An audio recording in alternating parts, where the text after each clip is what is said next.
ഇന്ന് ചോറിനും അപ്പത്തിനും കപ്പയ്ക്കൊക്കെ പറ്റിയ നല്ല ടേസ്റ്റി മീൻകറിയാണ് ഞാൻ തയ്യാറാക്കാനായി പോകുന്നത്. അതിനായിട്ട് 500 ഗ്രാം ചെമ്പല്ലി മീൻ ഞാൻ തോല് കളഞ്ഞ് കഴുകി വൃത്തിയാക്കി എടുത്തതാണിത്. ഇതിനി നമുക്ക് മാറ്റി വയ്ക്കാം. ഇതിലേക്കൊരു മസാല തയ്യാറാക്കിയെടുക്കാം. ഒരു ചട്ടി അടുപ്പിൽ വെച്ച് അത് ചൂടായി വരുമ്പോൾ അതിലേക്ക് 1 ടേബിൾ സ്പൂൺ വെളിച്ചെണ്ണ ഒഴിച്ചു കൊടുക്കാം. വെളിച്ചെണ്ണയാണ് മീൻകറിക്കൊക്കെ നല്ലത്. അതിലേക്കൊരു 3 കാശ്മീരി മുളകും 4 ഉണക്കമുളകും കൂടെ ചേർത്ത് നല്ലപോലെ ഒന്ന് വറുത്തെടുക്കാം. എരിവ് കൂടുതൽ വേണമെങ്കിൽ നിങ്ങൾക്ക് മുളക് കൂടുതൽ ചേർക്കാം. ഇതായിട്ടുണ്ടെങ്കിൽ നമുക്കൊരു പാത്രത്തിലേക്ക് മാറ്റി കൊടുക്കാം.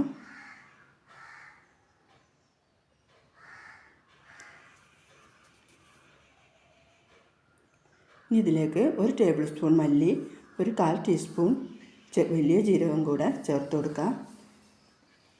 ചെറിയ തിൽ വേണം അത് വറുത്തെടുക്കാൻ, അല്ലെങ്കിൽ കരിഞ്ഞു പോകും.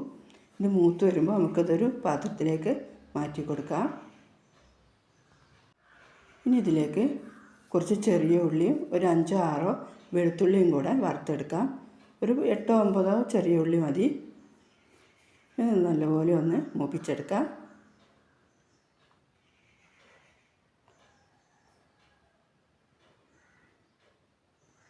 ഇത് മൂത്ത് വന്നിട്ടുണ്ട്. ഇത് നമുക്കൊരു പാത്രത്തിലേക്ക് മാറ്റി കൊടുക്കാം.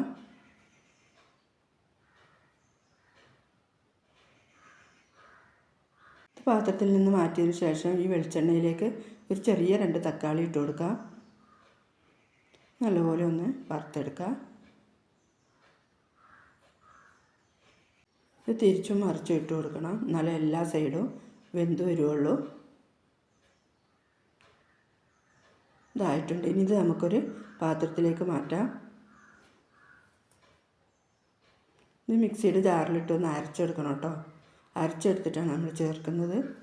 ഇനി ഇതെല്ലാം കൂടെ മിക്സിയുടെ ജാറിലേക്ക് ഇട്ട് കൊടുക്കാം. തക്കാളി നമ്മളിപ്പോൾ ചേർക്കുന്നില്ല, ബാക്കിയുള്ളതെല്ലാം ചേർക്കുന്നുണ്ട്. ഇത് മിക്സിയുടെ ജാറിലിട്ടൊന്ന് കറക്കിയെടുത്തതിന് ശേഷം ഇതിലേക്ക് കുറച്ച് വെള്ളം ഒഴിച്ചൊന്ന് നല്ലപോലെ അരച്ചെടുക്കണം. അതിന് നമുക്ക് മാറ്റി വയ്ക്കാം. ഇനി ഒരു ചട്ടി ചൂടായി വരുമ്പോൾ അതിലേക്ക് ഒരു 2 ടേബിൾ സ്പൂൺ വെളിച്ചെണ്ണ ഒഴിച്ചു കൊടുക്കാം. അത് ചൂടായി വരുമ്പോൾ 1/2 ടീസ്പൂൺ ഉലുവ ചേർത്ത് കൊടുക്കാം. അത് പൊട്ടി വരുമ്പോൾ ചെറിയ കഷ്ണം ഇഞ്ചി, 1 പച്ചമുളക്, കുറച്ച് കറിവേപ്പിലയും കൂടെ ചേർത്ത് കൊടുക്കാം.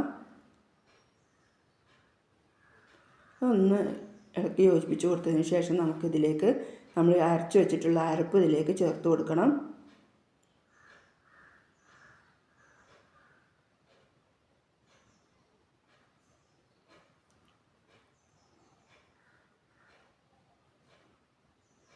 എന്താ വെളിച്ചെണ്ണയിൽ കിടന്നൊന്ന് നല്ല മൂത്ത് വരട്ടെ. ഇത് നല്ലപോലെ ഒന്ന് മൂത്ത് വരുമ്പോൾ നമ്മൾ ആ 2 തക്കാളി ഇല്ലേ, ആ തക്കാളി അരച്ചതിലേക്ക് ചേർത്ത് കൊടുക്കണം.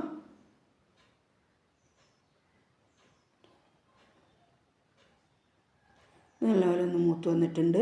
ഇനി നമുക്ക് അരച്ച് വെച്ച തക്കാളി ഇതിലേക്ക് ചേർത്ത് കൊടുക്കാം.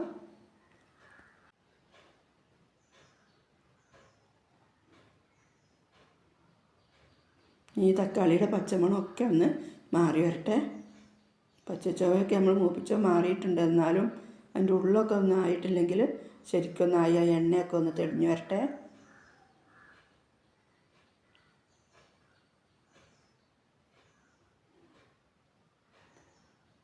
ഞാനിതിലേക്ക് കുടംപുളിയാണ് ചേർത്ത് കൊടുക്കുന്നത്. 2 കുടംപുളി എടുത്തിട്ടുള്ളൂ. നിങ്ങൾക്ക് പുളിക്ക് ആവശ്യമുള്ള ചേർത്ത് കൊടുക്കാം. കുടംപുളി ഇല്ലെങ്കിൽ വാളംപുളി വെള്ളത്തിലിട്ട് അത് ചേർത്താലും മതി. ഇതിലേക്ക് ഞാൻ ചൂടുള്ള വെള്ളമാണ് ഒഴിച്ചു കൊടുക്കുന്നത്.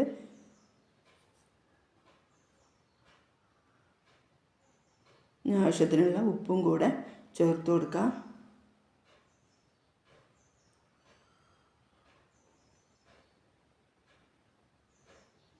ഇതൊന്ന് തിളച്ച് വരട്ടെ.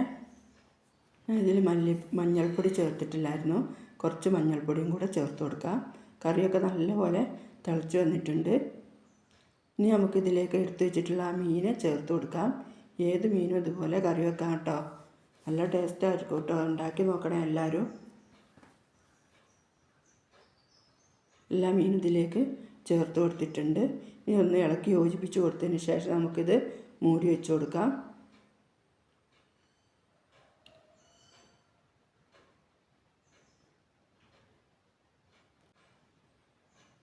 തുറന്നൊന്ന് ചട്ടി കൊണ്ടൊന്ന് ഇങ്ങനെ ചുറ്റിച്ച് കൊടുക്കണേ.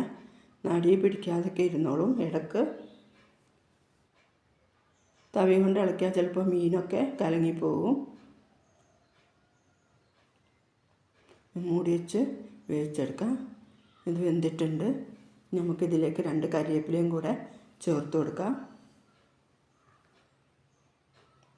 നല്ലൊരു ടേസ്റ്റി മീൻ കറി ആട്ടോ ഇത്. ഇതുപോലെ ഒരു തവണയെങ്കിലും നിങ്ങൾ വെച്ച് നോക്കണേ. നല്ല രുചിയാട്ടോ. തേങ്ങയൊന്നും അരക്കണ്ട, നല്ല കുറുകിയിരിക്കും ഇത്. വീഡിയോ ഇഷ്ടപ്പെടുവാണെങ്കിൽ ലൈക്കും സബ്സ്ക്രൈബും കമൻറ്റും ചെയ്യാൻ മറക്കല്ലേ.